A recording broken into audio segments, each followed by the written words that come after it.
Sana, we are ready if you'd like to start. Thank you, Marwa. Welcome, everyone, and thank you for joining our session today. Our session topic is getting ready for U.S. study, specifically understanding the U.S. visa application process. This will be a great opportunity for you to receive information to help you prepare for the important step on your journey to study in the United States and to have your questions answered by our special guest from the U.S. Embassy Jerusalem, the consular visa section. Before we introduce you to our guest speakers, this is the agenda. We have two guest speakers from the U.S. Embassy Palestinian Affairs Unit. Actually, one from the Palestinian Affairs Unit and the other from the U.S. Embassy Consular section. Taya Owens will provide some welcoming remarks and a brief introduction. Our colleague Marwa Shille will provide an overview of Education USA mission and the 5 steps to US study. And then we will hand it over to our speaker from the consular office, Lauren Barr, who will provide you with information about the visa application process. And then we will conclude with a Q&A. And we hope that during the course of the presentation, any questions that you may have, please feel free to enter those questions in the chat box. And if you're joining us from our Facebook page, please feel free to add those questions in the comments section. So I will hand it over now to Taya. Thank you very much, Sana, and welcome to everyone. We're so happy that you've decided to join us this afternoon. My name is Taya Owens, and I am an officer here in the Palestinian Affairs Unit in Jerusalem. We focus on education and on exchanges and in helping young Palestinians like yourself find the best match in the United States as you pursue your academic journey and your careers through your lives. So first of all, I know some of you that are here with us today have already received your welcome and admissions letters from U.S. universities, and I want to give you a huge welcome and a congratulations and round of applause for everything that you've achieved already. Today, one of the things that you will hear about is some of the next steps of the logistics. Now that you have your admissions, what do you do to get a visa and how do you start to prepare yourself for study overseas in the United States? And I know some of you are joining us because you're interested in studying in the United States. Maybe you haven't applied yet, maybe you'll apply next year, you're interested in finding out more information. And to those of you who are here today, I want to congratulate you for thinking ahead. Being a strategic thinker is one clear way to begin your pathway to studying in the United States. When you begin your academic journey in the States, you'll join hundreds of other Palestinian youth, just like yourself, who are studying in thousands of accredited universities spread all across the United States. Just recently in the West Bank, we've had young Palestinians get admitted to amazing universities like Brigham Young University in Utah, Tufts University in Massachusetts, Northwest University in Illinois, and Notre Dame as well, in addition to many other universities. So take advantage of the time that you're with us. Please feel free to ask us any questions that you have. And if you have any questions after today, remember your #1 resource for finding out information about universities is Education USA. You can go to the EducationUSA office that's in Ramallah. We also have an EducationUSA information booth here in Jerusalem. There's some other locations scattered throughout the West Bank. There's individual mentoring, college advising, preparation for the exams that you'll need to take in order to get admittance and have a successful application. Just remember that getting into a university takes time, and you're absolutely starting off on the right foot with today's information session. Please reach out to any one of us, but especially your EducationUSA colleagues for information after today's session. And with that, I'll turn it back over to Marwa so we can learn more about the services that EducationUSA offers. Thank you so much, Taya, and thank you everyone for joining us today. I want to briefly talk to you about Education USA and our services before I hand it over to Lauren to speak about the student visa application process. So Education USA is a US Department of State network. There are over 430 advising centers in 175 countries and territories. And our mission is to promote the US higher education around the world. We offer, free, accurate, comprehensive, and current information about the education institutions in the United States. We offer a range of services. We usually have, information sessions, general information sessions, or we discuss a specific topic. We visit different local high schools and universities, youth centers, and we work closely with our colleagues at the American Spaces. Whenever we have a chance, we usually also participate, in college fairs and national educational cultural events. We also, facilitate visits for U.S. higher education institution representatives who have a chance to visit our country, and they would like, to meet high school students, university students, parents, and even counselors. And throughout the year, we also have, virtual sessions and webinars. And you can definitely learn more about our services and the 5 steps to US study on the Education USA website, which you can see on the screen, educationusa.state.gov. On this website, you will find detailed information on the 5 steps to US study, and the information is actually divided according to the level of study you are interested in, whether you want to apply to a community college or undergraduate program or graduate or an English language program. You will find detailed information. And with the first step, you need to research your options. There are over 4,000 accredited U.S. higher education institutions, and it is very important for you to choose the best fit universities and colleges based on your priorities and based on your needs. The second step is to finance your studies. You need to know how much it will cost you to attend a specific university or college in the U.S.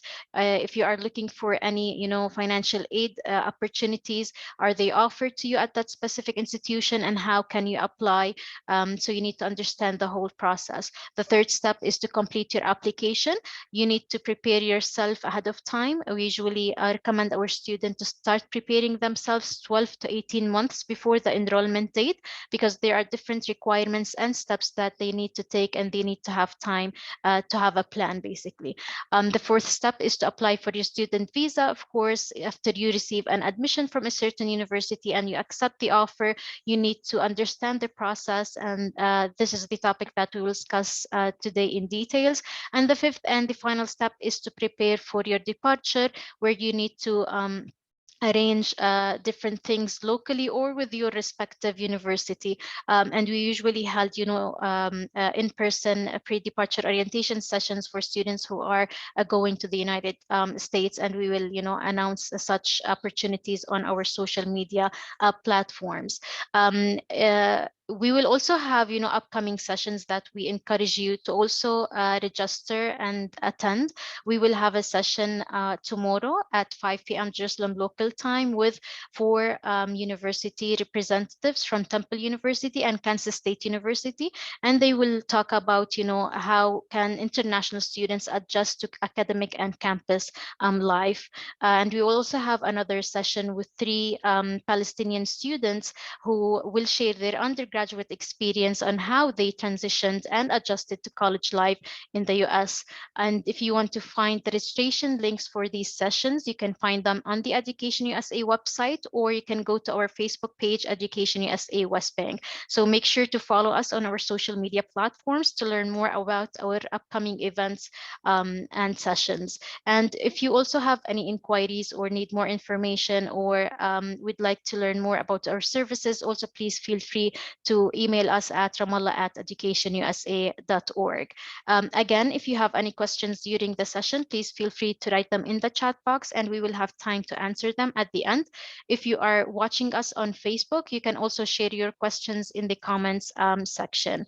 I also want to mention, in terms of the questions, unfortunately, Lauren will not be able to answer any case-specific questions, but we will have a chance to answer, general questions about the visa. visas. And with that, I hand it over to you, Lauren, and I would like to thank you on behalf of Education USA West Bank for joining us and having this session with our students. Great. Thank you very much, Marwa. Thank you all for joining, and congratulations on getting to the stage where you're thinking about going to the United States. I think it's an amazing opportunity, and we certainly value our foreign students who study in the United States. That's part of what makes the educational experience in the United States so rich. It is students like you bringing the experience from all of the different walks of life that you're coming from. So thank you again for expressing interest, and I really do hope that at the end of this presentation you decide to pursue studies in the United States. So Maro, if you could go to the next slide.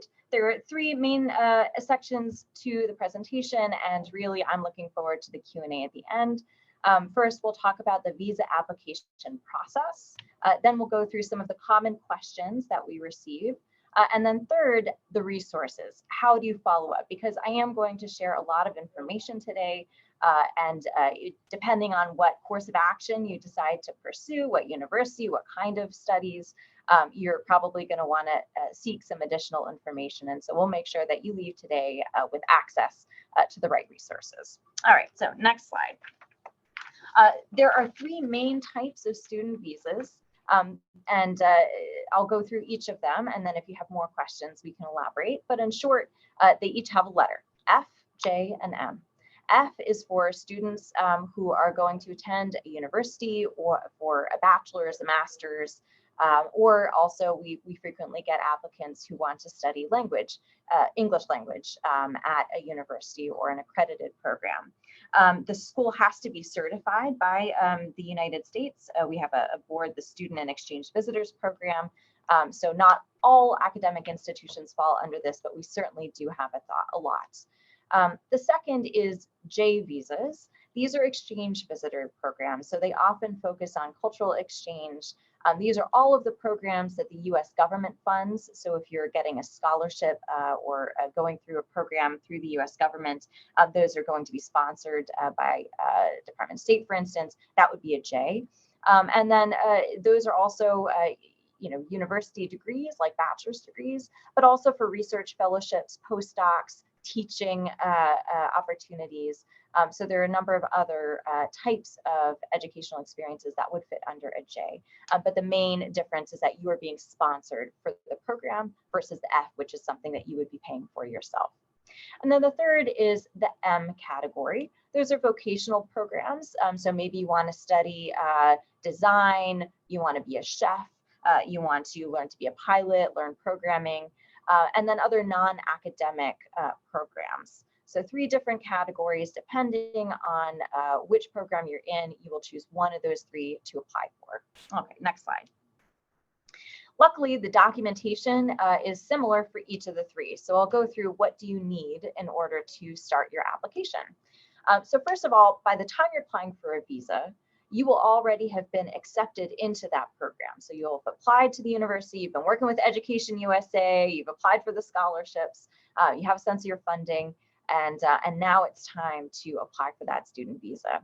So what you're going to need first of all is either a form I-20 if you are an F or an M visa, or a form DS 2019 for the J visas. And those will be from your hosting institution. So for whatever academic institution you'll be studying with, they will be able to provide that form.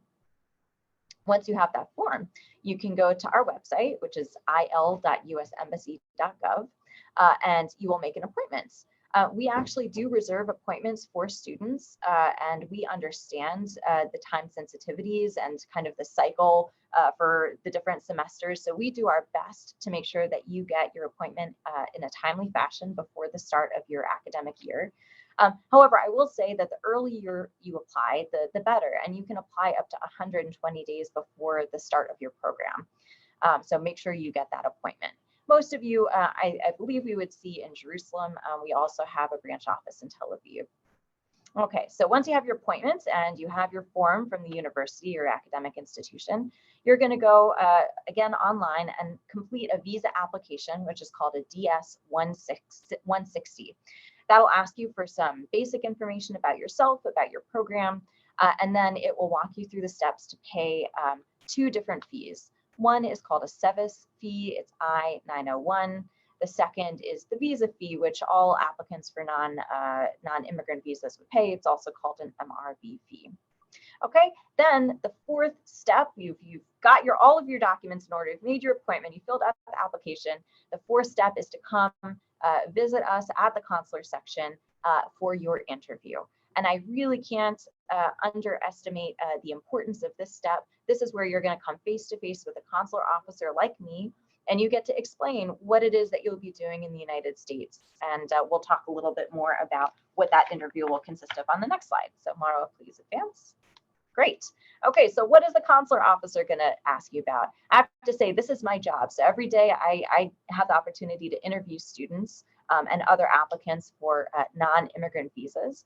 The interview usually starts out the same. Why do you want to go to the United States? What's the purpose for your travel? So you're going to want to answer succinctly and honestly about your plans. This will include what university you're planning to go to, how long is the program, what will you be studying, and then the consular officer will likely ask you some additional questions. Very important is, how are you going to pay for it? So you've already been accepted, you know how much it's going to cost. We are looking for evidence that you know how to support yourself for at least the first year of your study. And how can you prove this? First of all, if you have a scholarship, or if an institution or a sponsor is paying, please have that information ready. Second, if you are paying for it, okay, great. Have you been working and saving your money? Do you have a bank account that you can show us? Or are you getting family support? And while we don't always ask for documents, and often we don't want to see a lot of, a year's worth of bank statements, sometimes we do want to have a little bit of evidence. So it's useful to come prepared. Make sure you have your forms, make sure you have evidence of how you're going to pay.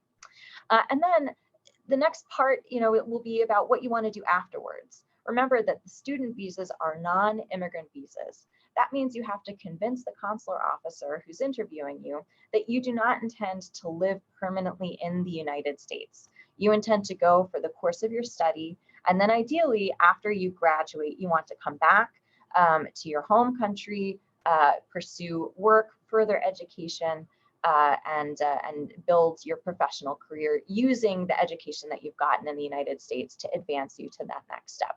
So we may ask you some additional questions about your plan. And look, it's okay if you don't know exactly what you want to do. That's the point of going to school, right? It's to discover your passions, your skills, build your network, and then figure out what you want to do in the future. So it's okay. You don't have to be too specific, but we do want to see that you're thinking it through. Okay, so then the next slide, please, Marwa. All right, so here are the required documents again, and some of this we already reviewed, but I think this is a good slide that just summarizes it all. First, the form, I-20 for an F or an M, DS-219 for a J visa. Second, goes without saying, we need your passport. Make sure your passport is in good condition. Make sure that it's not going to expire in the next couple of months. Make sure that it's not damaged. You didn't put it into the washing machine. Everything is clear and clean. We need a photo, and that's the photo that we're going to use to print on the visa that we put in that passport. And while we love your glam shots of you on the beach or you with your friends, what we really are looking for is a basic photo that's just your face, no hats, no glasses, no funny faces. Just we want to be able to see you very clearly in that photo. And we have some photo guidelines as well available on the website. And then the fourth is the fees, and I already discussed that. So there's two, the MRV basic fee, and then the one that's called a SEVI fee or an I-901. Bring the receipt if you can. We can usually see it, but it's helpful if you bring that receipt as well. And then finally, bring the confirmation page that says you filled out your visa application, which is that DS-160. Okay, next slide, please. Now I know, and I can already see in the chat, some of you have had the experience of being refused. There are a lot of different reasons for refusal. This slide explains a little bit what the most common is. And first of all, if you are refused on the day of your interview, you will receive a written page that explains exactly what the reason is and gives you a little bit more detail on the US law under which you are refused. So most common is called 214B. And this is if the consular officer in the interview determines that you are not entitled to a non-immigrant status. In other words, you haven't convinced the officer that you don't intend to live in the United States permanently. So that goes back to the interview. It's very important for you to be clear about what your plans are, what your ties are back home, and how you expect to use your education. Please provide that explanation upfront and be very honest. The second reason that's common is 221G. And this is not a refusal forever. This is just a pause until we get additional information. So sometimes the consular officer will ask you for additional details. Maybe you didn't pay your fee and we need confirmation that you paid it. Maybe we want to see some more evidence of your financial status to prove that you can pay for your education. So we may ask you for that information. Sometimes we ask you to fill out another questionnaire that has additional questions on it that you fill out at home. And then we will be in touch with you once we've reviewed all the information and have the final answer. And then the third reason for refusals, common reason for refusals, are a broader category of other ineligibilities. I won't go too much into depth on that, but you can see a number of details at travel.state.gov. And these range from everything from you've previously been in the United States and misused your past visa to you've committed a crime or have been imprisoned or done something that under US law makes you ineligible for a US visa. So then I think let's go to the next page. Okay, here are some of the common questions that we get in the process of applying for visas. So the first is, should I pay an agent to prepare my application? Should I pay somebody to fill out the application? We strongly suggest that you do it yourself. Agents often do not add a lot of value. They don't know your case the way you know it. And often they cost a lot of money, and you don't get an earlier appointment date. You don't get any sort of advantage in the interview process. So I want to make sure that that is clear, that you don't, they may help you fill out the forms, but that's really about it. And the best way to fill out the form is to do it yourself and do it honestly and completely. You know your situation and you can make sure that that information is correct versus an agent who may be handling many, many cases and is not going to pay as much attention to the details. Okay, so second, when can I get my visa? I already mentioned this a little bit. So you can apply and get your visa up to 120 days before your studies begin. The worst situation is when your classes start in a week and you still don't have your visa. And while we make every effort we can to get you an appointment and to expedite your visa if we can, we strongly encourage you to apply early so that there's no rush. And also, in case there's additional information that we require or ask for, you have some time to get that to us so we can make a final decision. Another important thing to note is that once you have a student visa, you can arrive in the United States up to 30 days prior to the start of your term of study. So that enables you to have a little bit of flexibility to settle in, find your housing, set up your household so that you're ready to start your studies strong. And then the third common question that we get is, do you need to have a minimum income? And the answer is no. There's no litmus test. What we need to do is determine that you have the ability to pay. So that could be through a scholarship, a sponsorship. It could be from family members or from your own savings. And as long as you can demonstrate that you've got a really good plan to pay for your school tuition fees, as well as life in the United States, then we don't have a specific number that you need to meet. Okay, so that is one of the common questions. Next, please.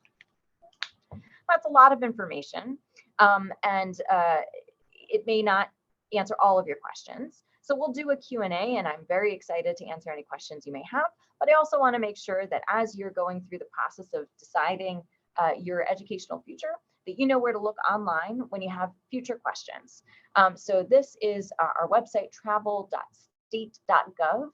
And you can look here under the tab that says US visas. And there's a tab for students and exchanges.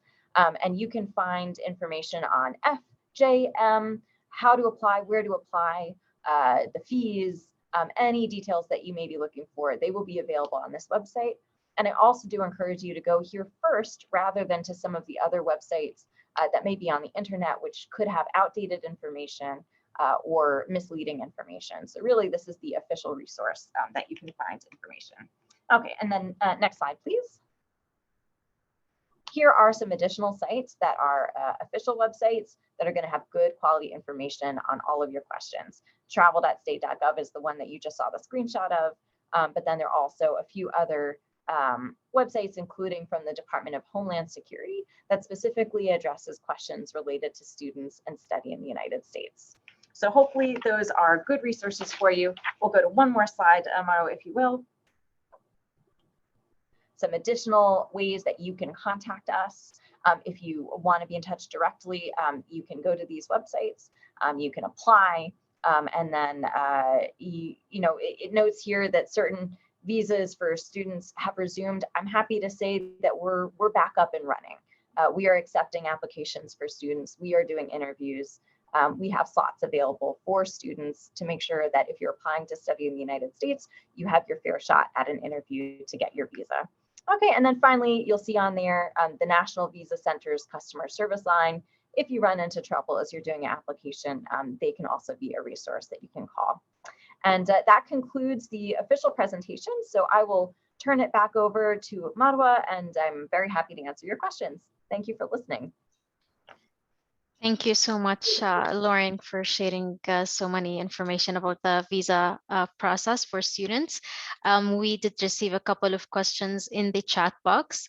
Again, we have, some specific questions about some cases that they received rejection for their visas, and Lauren, she cannot discuss that. But as she have shared, different resources, please do check them out. And if you would like to have these links and websites, please send us an email to ramallah@educationusa.org, and we can share with you these resources. So we do have a question from one of the participants, and she is asking that about an escort visa. Can they have, their family members escorting them for the first semester? And maybe you can tell us about, the visa application process for those who would be escorting their family. Absolutely, that's a great question. So it is possible for you to have derivatives, your spouse and your children, on many of the student visas. And so usually that'll be demarcated as A2. So a J1 is you're the J1, you're the student. The J2 would be your spouse or your child. For those visas, you would need to confirm that there is a relationship there, your marriage certificate, the birth certificate of your child listing you as a parent. But that is very common. And the same requirements apply. So they would need to fill out their own application. And they will have a similar form, a DS 2019, for instance, for a J. And they will also accompany you for the interview as long as they're over the age of 14. So that's for spouses and for children, and we call those derivatives. Now, if let's say you wanted your mom to come help you settle in, if she's just coming for a temporary period of time, maybe the first couple of weeks, the most appropriate visa for your mom or for your other family member would be a B1, B2, which is a tourist visa. And they would have to go through an application process for a B1, B2, pay the MRB fee, fill out the DS 160 form, and then also have their own interview. And in that interview, they can explain exactly the purpose for them joining you on that trip. They also have to overcome the requirement to convince the consular officer that they don't plan to immigrate and stay in the United States for years. Now, if you wanted a family member who is not your mother, or sorry, who's not your spouse or your children to stay for an extended period of time, there really isn't a derivative status for them. So you may need to look into some other visa categories. They could potentially come as a domestic employee. In other words, you'd be paying them for services to work, for you to help you with the household while you're studying. But there's some more information available about what categories would be appropriate depending on the intent, if they intend to just come for a short period of time or maybe come and visit you, attend your graduation, etc., versus somebody who plans to stay with you for an extended period of time. I hope that answers your question. Thank you so much, Lauren. We have another question from one of the participants. He is saying that I am an exchange student of UGrad program, which needs a J1 visa, but I got selected for the diversity visa of 2023. So should I reject the J1 visa, which lead to rejecting the exchange program, or is there a way to apply for a green card after getting the J1 visa? Wow, really interesting question. First of all, congratulations on both counts. Getting the program acceptance, that's a very big deal, as well as being awarded the diversity visa. So it sounds like, since this is for 2023, that you do not yet have your diversity visa interview. And so you're still in the middle of that process. You could pursue the J1 if you wanted to, and when you come to your interview, you can explain honestly to the consular officer that your intent is to pursue the diversity visa and to immigrate to the United States. They may reject, depending on the totality of the circumstances, so I can't prejudicate for you, but in cases like this, a consular officer would want to see if you're serious about studying. Are you going to do this program because you're qualified for that program, because you have a genuine interest and desire to learn whatever you'll be studying? And then at the end of the day, if you didn't win, if you weren't accepted officially into the diversity visa, would you return home? And so those are the criteria that you would have to meet in order to get that J1 while you're still waiting on the diversity visa. It is possible. People do have immigrant and non-immigrant visas at the same time. Sometimes there's very legitimate reasons for that. But you will have to explain all of the circumstances and be very honest in your interview. One thing that often catches people is, for instance, if they have a situation where they've got an immigrant petition and they're applying for a non-immigrant visa, if they don't mention in their non-immigrant visa interview that they also have this other process, well, that's lying. And that looks like you're trying to mislead the consular officer into believing that you don't intend to live full-time in the US. So my advice to you is, if you want, you can pursue that J1 and see what decision is granted, if it's an acceptance, if it's a rejection. And then you can continue to pursue the diversity visa, and hopefully, if all goes well, you'll be able to immigrate to the United States once you have that process completed.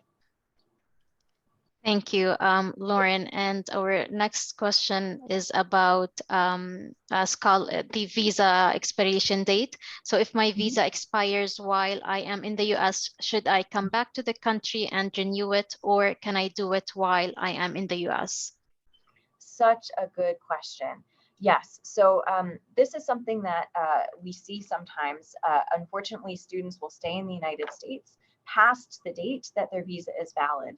And then when they come back and try to apply for a new visa, they get into trouble because they were in the United States essentially illegally without having a valid visa. So you should never get to the point where you're in the United States and your visa is imminently about to expire.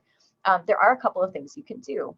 So the first is to come back home and apply to renew your visa. And this happens all the time. We have somebody on an F1 visa. They did the first year of their program. They want a second year. And so they come back and they renew for the second year. And the same criteria will apply, but as long as you are showing that you're continuing your studies and you've been a good student for that first year, the chances of getting a renewal are high. The second thing you can do is, while you're in the United States, you can apply for an adjustment of status, which is through the Department of Homeland Security. And that can extend the validity of your visa while you're there. And there's a different kind of a process for that, but that's the way you do it when you're in the United States. The way you renew your visa is to come back out and apply from outside of the United States. But definitely, if I can give one piece of advice, it's don't overstay your visa, whatever you do, because that can really ruin your chances to go back to the United States in the future if you don't abide by the terms of your visa the first time. Thank you, Lauren. And we have received, a couple of questions about, how to apply to US universities and colleges, how to pursue their undergraduate or their graduate study in the US.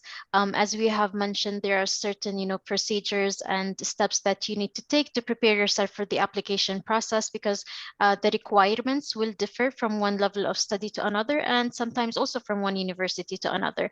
So if you'd like to learn more about, the application process, the requirements, and how to prepare yourself, please feel free to reach out to us. As you can see, our social media networks and website, you can please contact us, and we will help you with that process. And also feel free, to watch our previous sessions on YouTube. They are very helpful if you'd like to understand, different topics related to the US higher education system and application process.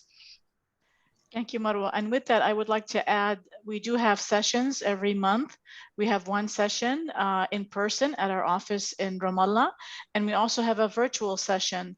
The first Sunday of every month is for our in-person sessions, and the last Sunday of every month for our virtual sessions. And so we'll be very happy to answer quite a few questions regarding what Marwa mentioned, undergraduate and graduate study, and also about work opportunities while pursuing graduate study. But I think, Marwa, if you can pursue with Lauren, there is one or two questions about working in the US, and is that possible? And what are the procedures for applying for a work visa? Great, thank you. Also a very good question. So typically, if you're on a J, M, or F, you're not going to have authorization to work at the same time. However, we have a number of other visa categories, as well as some extensions on your student visas for training post education, post-graduation, which would allow you to pursue work opportunities. So these are, for instance, H-1B, visas which an employer in the United States would sponsor you in a non-immigrant capacity to work for them.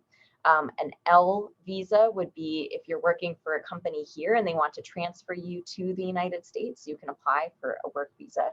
Or if you're in the United States temporarily doing business between home, wherever you are outside of the United States and the United States, you can work on a B1, B2 visa as well. But the conditions and what kind of work is very specific to the visa you have. Now, some universities will include internships or other experiences as part of the four-year education. So there's more details on what you can do in the United States as a student on the website under the headings for each of those student visa categories. We do often see students who have studied in the United States and then they come back to work, or they find a job while they're in the US, and then they apply for the appropriate visa to continue working in the United States after graduation. And it's something that we encourage and we're happy to see. Thank you, Lauren. And we also have a question. Is there an age limit for master's degree scholarships? In general, there are no age limits in terms of when you want to apply to US universities and colleges. Again, each university and college, they will have their own admission requirements. Very few universities and colleges or programs, they might have an age limit for certain programs, and they will mention that on their website. So researching your options, starting with the first step is very important, so you can actually understand which universities and colleges are the best fit for you. We have another question from Zain. Should I book my apartment before travel, or can I get the visa, then travel and search for housing? It's always good to have, a plan before you actually reach the US.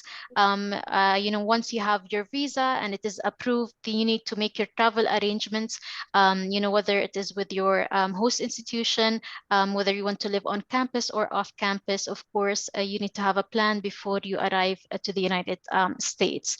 A question to you, Lauren. Are there any special requirements for students applying for visas who are under the age of 18? Great. So let me start. I want to just mention something about the age limits on the upper end too. it's never too late in life to learn. And we certainly don't consider age as a factor when you're applying. The real question that we will ask is, why are you studying? Is there a good purpose for you to study? If you've been an engineer for 30 years and suddenly you want to go to art school, well, okay, explain to us the rationale. Why do you want to go to art school? You discovered your passion for ceramics late in life and you're starting a studio, and there could be a very good reason for it, but you need to be able to articulate that rationale, and that works at any age. Now, for students who are under the age of 18, there are a couple of considerations. So first of all, you're very welcome to apply for any program for which you're eligible. So to Marwa's point, knowing the requirements for the university or for the program that you want to study in. And in fact, some F visas apply even for high schools. So it is possible for younger students to go to the United States. Same thing for J visas as well, under the college age, and there's no educational prerequisite. The real prerequisite is, are you eligible for the program that you're going to study in, and does that make sense for you? Now, one of the things that can be hard for younger individuals is in the interview, how do you establish that you're going to come home, that you're going to come back? And if you're not married, you don't have kids, you don't have a house, you live with your parents, it can be hard to say, yeah, no, my intent is to come back. So you have to think carefully about how to answer that question and really convince the consular officer about your long-term plans.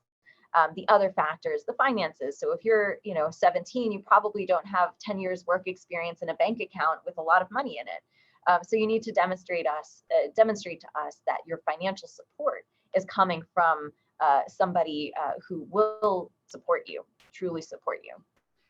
That takes me to the two questions that we received about finances.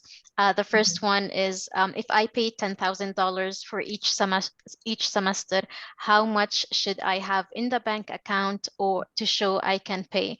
And the second question is, if my family will pay part of the cost and will be partially sponsored from the university and from a local institution, what kind of documents or letters should I bring with me to the interview? Great question. So sometimes when I do my interviews, I don't look at any documents at all.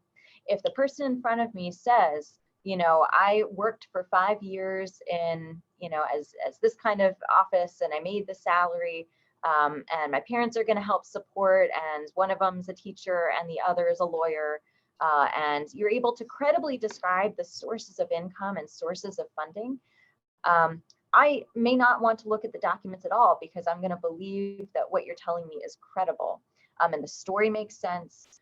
You can describe in detail what kind of work you did. That's great. Other times I will want to look at documentation, but I'm very rarely going to sit there and do the calculation and say, oh, they've got 10,000 in this bank account and they've got 2,000 here and they have some money under their couch that they're going to pull. I'm not going to do that kind of math. I want to see that there are sources of income that seem legitimate, that seem reliable, and that seem sufficient in order to ensure that you're going to have a good quality life in the United States. Why do we care so much about the money? It's not because we're trying to nickel and dime you. No, we know that education can be expensive. We know that life in the United States requires you to have money to support yourself for food, for housing, for healthcare. And we don't want you to be in a position where you go to the United States, you've gotten into the university, you can pay for your tuition, but you forgot that you need to pay for your housing and you don't have any way to do that. We don't want you to be in that position. So that's why we're looking at the financial situation, but it's really a holistic look, and it's not so much the dollar amount. Thank you, Lauren. I also have a question about, vaccinations. Are they required for the interview and also for traveling to the United States? Are there any, guidance that the audience can actually refer to in terms of the vaccinations? That's a really great question. And the guidance continues to change. So my advice is to look in a couple of different places. First of all, look at the university. What does a university require for you to be a student on campus? Second is, what are the airlines requiring? What are the entry requirements to fly from here to the United States? And over the course of time, the last several months, those requirements have changed. From you have to have a PCR test 72 hours in advance, So you have to check out the latest, and usually the airlines are a good source of information for that. And then third, look at the Center for Disease Control, CDC, which will have the latest guidelines for the United States and the recommendations for the United States. Thank you, Lauren. We also have a question. Do we need to schedule the interview first or complete the application form, the S-160 online? Good question. Yes. So the process is you've gotten accepted to the university, and then after that, you get your form, the DS 2019 or the I-20. Once you have that form in hand, then you schedule your appointment. And as part of that, you'll fill out the DS 160. So before you come to your interview, you will have filled out the application and you will have paid the fees and you will have the form from the university. We need to see all of that before we can interview you. And our next question, what is the procedure in an interview not to be rejected for the F1 visa at the embassy? Yeah, so that's very specific to the case and this situation. I can give you a couple of tips. So, and they'll be similar to what I've already discussed, but to summarize, first, you have to have all of the information. You have to have, what university you're studying at, be able to describe the program, and communicate honestly. So one of the common reasons for rejection is that the student comes to us and they can't explain why they chose this university. They say that they want to do a master's degree, but we look at the form and it says, oh, you're studying English for 1 year, and then you're going to maybe do a master's degree, but you're not accepted to the master's degree program first. So we want to see that your plan makes sense. If you're studying in English, that you speak the appropriate level of English. And if you don't speak English, that you're going to be doing some language program, and here's how that fits into your broader plan. That's the first thing. The second is finances, being able to convince us that you can afford this F1 program, whatever it is. And then the third really big factor that leads into a decision to reject or accept is whether we believe that your intent is to go study and then upon graduation return, or if we think your plan is to go study and then stay in the United States permanently, in which case an immigrant visa is more appropriate than a student visa. Thank you, Lauren. And our next question you have already addressed, but if you can briefly again just mention, she is asking, should I apply for a new visa every semester and have a new interview or not? So usually it's not necessary for you to have an interview every semester. When you fill out your form with the university, they'll put the duration of your study. And if it's a 4-year program, it'll probably say 4 years. But pay very close attention to what it says on that form that you receive from your university. And then pay very close attention to what the visa duration is. And then plan ahead. So if you only have it for a year, but you're extending or doing something that changes your original plan, so you're going to need to be in the United States longer, then consult with the institution that you're studying with, and consult the State Department or Department of Homeland Security resources to see how you can extend appropriately, whether that means that you come back and do another interview or just status to extend the duration of your program. Thank you, Lauren. Marwa, I'd like us to address 2 questions. One is related to special support services for African students. I would first of all like to welcome everyone who is joining us from outside the West Bank and the Palestinian territories. We have several that are from outside the country, and we will definitely send you a follow-up email, as I mentioned in the message, regarding contact information and for us to help you find the advising center nearest you. In the meantime, we are definitely available to help you with any questions until you're able to secure a session or a connection with your advisor in your country.